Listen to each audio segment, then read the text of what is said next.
Welcome to Dollars and Cents with Freedman Financial, the home for financial advice in a language you can understand. Created by Marc Freedman of Freedman Financial, he and his team of certified financial planner professionals will discuss timely topics that help individuals and families make smart financial decisions. And now, get ready for this week's edition of Dollars and Cents with Freedman Financial. Welcome back to another edition of Dollars and Cents with Freedman Financial. My name is Marc Freedman. And I'm Christian Karcher. And I'm a little uncomfortable sitting on this side of the camera. I know, we keep doing this. Well, no, you always sit on this side. I always sit on this side, But and then Marion feels sits on this comfortable, side. but you switch around. It's a different thing. So just so you know, there's a camera that's actually looking at us, and there's a red light on the camera. And if the red light goes out, it means that we're not recording. That's right. This is very exciting content for the people that just listen to the Just listen to the podcast. I know, but you're sitting on this side, so you can't see the red light, can you? That is correct, So, which we've done because I very much do not notice the red light, Yep. and then we record a whole podcast. Well, now I have to see it because I put the pressure on Marion to let me know if the red light went out. So if the red light goes out, now it's on me. At any rate, it is the middle of July. I don't know where the Red Sox will be when you watch this, but at this point, tonight they're going for their 15th straight win. Yeah, it's quite a month for the Red Sox. It's been quite the month. But who has a better record? The Milwaukee Brewers. That's right. And we're going to get to see the Milwaukee Brewers in a couple of weeks. That's right, in San Diego. We are. We're going Great to the timing. LPL National Conference, and I bet we'll do a podcast live from San Diego. I think that's the plan. Right. Maybe we could do it from Petco Park. Oh, we could try to do that. That would be pretty fun. That- Talk about hitting singles and doubles. Singles and doubles. Yeah, we could try that. Why not? All right. Yeah, anything's possible. But at any rate, we are here, and we wanted to bring something to your attention today that has been in the news a lot. And there is a tremendous amount of misinformation simply based upon people's perceptions on how things are going. But the reality is this concept that was rolled out on July 4th is actually a pretty good deal. Now, it's not for everybody, but it is something to be considered. And Christian here has become a bit of an expert in it. And what we're talking about is the Trump account. Now, love the guy, hate the guy, whatever it is, I don't care your feelings. We're looking at this purely from a perspective of, does this make sense for America? Does it make sense for your grandchildren, for your children? And I'm going to kind of turn it over to you, Christian, and tell our listeners what you think and how it all works. Yeah, that's right. So it's not often we get a new type of retirement account. Every 10 years or so, they roll out something new. And this has been something that people have talked about for a long time. What would happen if you set up some sort of retirement account that you could contribute to for children who don't normally contribute to retirement accounts because they're not working, and give them the extra 18 years to let it grow before they really hit the workforce and going on. And so they've created this new type of IRA called the Trump account. It's under a portion of the tax code called 530A. Some of you might know the 529 plan, which is Heard of that. for education planning, which is kind of another vehicle for saving for younger people. Now, there's something new, by the way. Did you know that the 529 plan was actually a number within the IRS code? That's right. And I was wondering where they come up with 529. and this one's 530. All So right, there you go. they're all kind of next to each other, Makes and sense. they're very similar, but also very different. Mhm. And so what these Trump accounts are essentially an IRA that you can contribute to for children under the age of 18. And so it creates an account. In that account, it can be invested. In fact, it has to be invested in one of 5 different index fund ETFs. So essentially, you have to buy an equal share of all of the largest companies in the United States. That's the requirement. So can they buy crypto with it? No, you cannot buy crypto with it. You cannot buy individual stocks with it. You cannot control it. The government does not control it. It is run and managed by Robinhood and BNY Mellon, and the investment is a State Street investment. So even in the Boston area, you get to shop local with your ETF and the Trump account. So, but the seeding of all of this happens how? Well, so there's a few different ways. Number one is any baby born in 2025 through 2028 will get an automatic contribution if you sign up for it from the federal government. It's $1,000 that gets deposited to the account in the year they are born. So you file a form with them, you check off that they're eligible, you set up the account, and the $1,000 gets deposited. In certain areas around the country, you might get additional contributions from philanthropic individuals. So Michael Dell, one of the many billionaires of Dell Technologies and computers, has said that he is going to contribute a certain amount for children living in zip codes where the average income is below a certain threshold. So there's a few different places where you can get there's all these different, there's lots of different places to look at. It could be your employer. So employers can contribute, parents, grandparents, anyone can really contribute to this plan up to $5,000 in any single year. So let's just set the baseline here. So yeah. Anybody who has a child that was born between January of 25 and December 31st of 2028 yep. is allowed to open up an account that will be funded by the government with $1,000. Correct. Just to start. Yep. Now, that's something that doesn't happen without you taking the initiative to do that, right? And there are some steps to go, and then we'll get into that. We'll get into that. But just to be clear, this is not something that as a lot of people, because I've gotten a lot of negative feedback on this. People have said, well, the president is going to take a piece of that, or he's going to profit off it, or he's going to force people to buy crypto, or it's only $1,000. Why would I do something like that? How are we responding to that kind of stuff, Christian? Well, so as far as the actual structure of this, he might have put his name on it, but this is something that has been talked about for a long time. Ideas have been booed back and forth, and they finally got it in the tax bill last year. And so it is an official thing. It's managed by a broker dealer. It is custodied by a bank. It is secure. It's invested in an ETF, which means you actually own the shares of that ETF that is run as a separately managed kind of fund individual entity. So there's no way of that money getting leached out. It's actually a very low cost investment option. And so there's no, hidden back door where all the money's going to get pulled. In fact, you are getting free money in this case. If someone handed you $1,000, you'd take it, right? And it amazes me how many people will run to the local Cumberland Farms or Richdale or local supermarket to buy a scratch ticket for $1, hoping to make $10. Yet there are people that are complaining, here's free $1,000. And they go, I don't want it.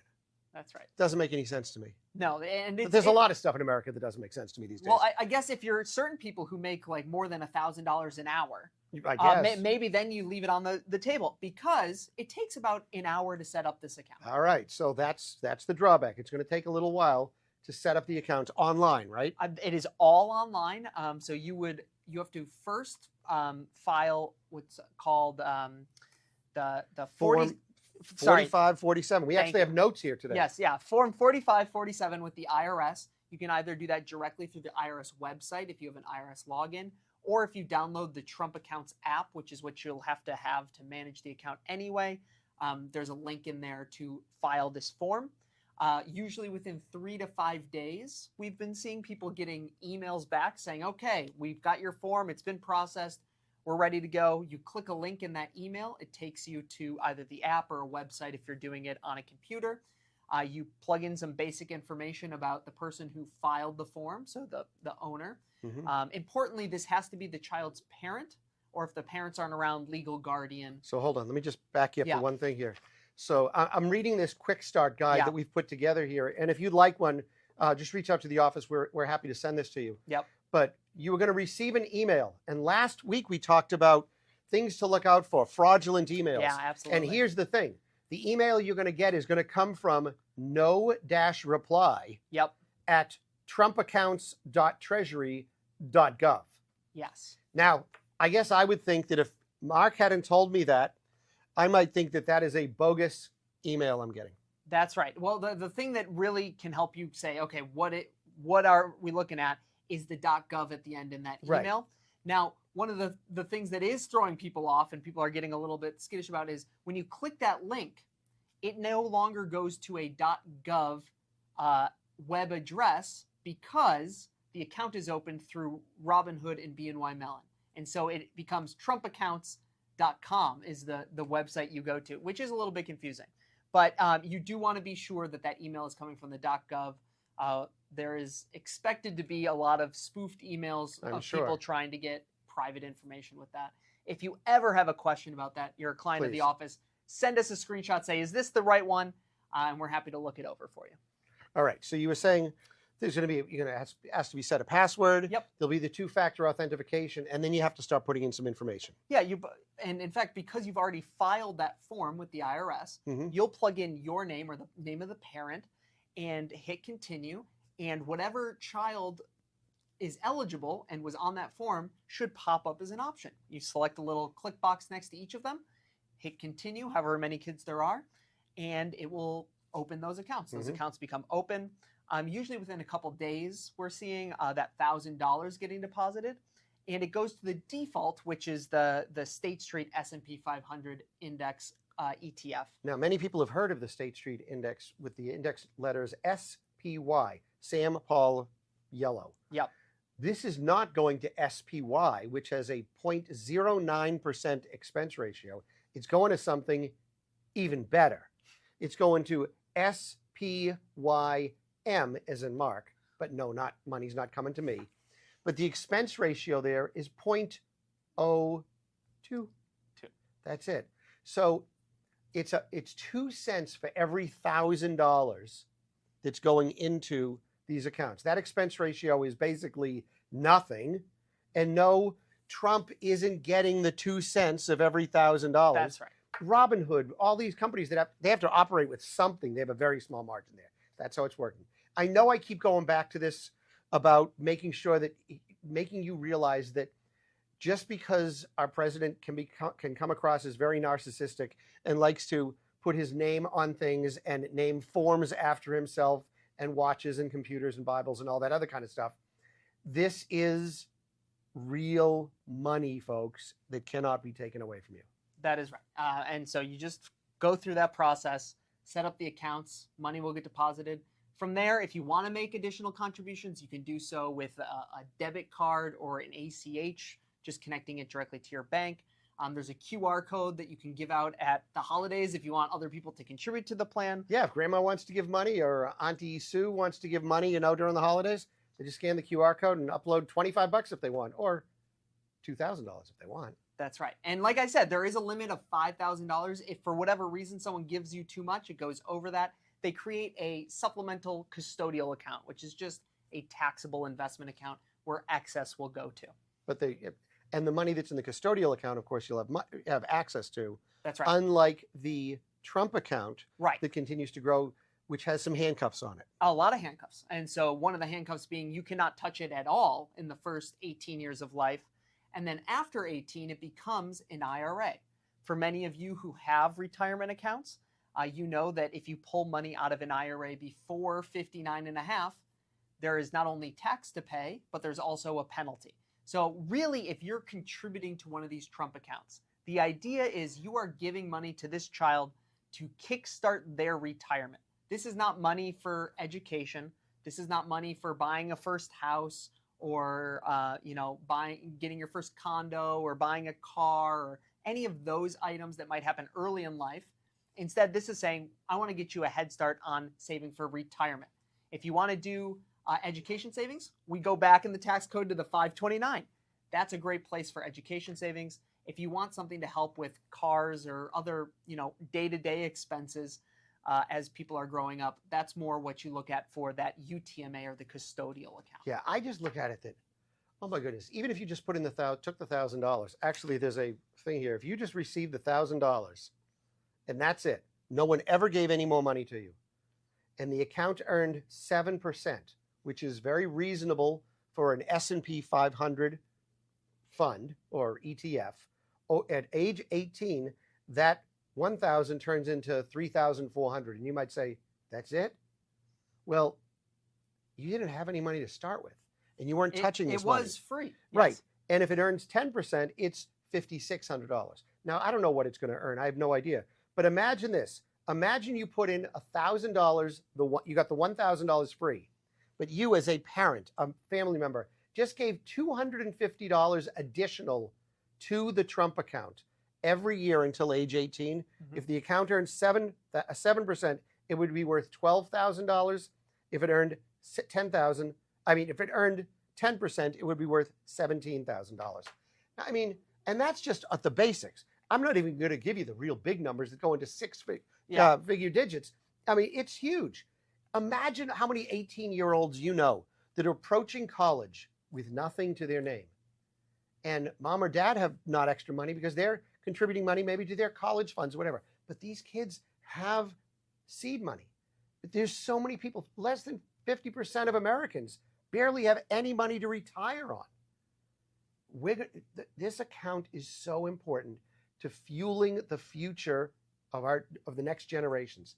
I just think it's an incredible opportunity, and I hope anybody who has a child that qualifies will take advantage of this. That's right. I was going to say, the thing that I keep looking back to, despite, there might be some better options as on a planning, kind of technical side that I like to think about, just the idea of locking up and investing money over a 20-year time period and letting the child know, okay, this started as $1,000. Here it is now. If you left it, here it is now. Teaching children the importance of that compounding interest and growth and the importance of investing and saving for retirement, I think is going to be invaluable to hopefully that next generation. Yeah, and when you think about investing something and saying, yeah, I want to invest it for the long term, and that long term in this case is 18 years to start, right? I want you to think about any investment that you've ever made where you intended to invest for the long term but didn't touch it for 18 years. And there's probably only one asset that many people can think of that they've held for 18 years without doing anything. And you know what that is? What is it, Christian? It's your house. It's your house. And have you ever found that 18 years later after purchasing your property, it's worth less than what you bought it for? I don't think so. This is because you didn't sell it. You couldn't pull a window out of the house and turn it into cash. Right. You left it alone. That's what this is. And you're investing in the engine that runs America, the U.S. stock market. That's what we call financial advice in a language you can understand. And if now's the time for you to get serious about your financial planning or investment management needs, we hope you'll give us a call. And of course, if you want information about the Trump accounts, we'd be happy to send this to you as well. Go to our website if you'd like to get our newsletter, want to get more information. Our website is freedmanfinancial.com. That's Freedman. 2 E's and a D. Financial.com. Go to the bottom of any page, put in your name and your email address, and you'll get our free weekly newsletter. If you got it this week, you would have received information on the Trump accounts. But we've got it here for you. We've got lots of great information, lots of one-pages, lots of financial advice in a language you can understand. All you need to do is give the office a call, 978-531-8108. That's 978-531-8108. Come visit us for a free initial consultation. Christian, thanks for being here. Thanks for all this information. Of course, and we'll see you guys next time. We will. Have a great week, everyone. Bye-bye. During today's episode of Dollars and Cents with Freedman Financial, your host may have discussed specific financial planning and investment ideas that are for general information only and not intended to provide specific advice or recommendations. Please remember that investing involves risk and may include loss of principal. Always consult a certified financial planner professional, qualified attorney, or tax advisor prior to investing to determine what is appropriate for you. Securities and advisory services offered through LPL Financial, a registered investment advisor, member FINRA, SIPC.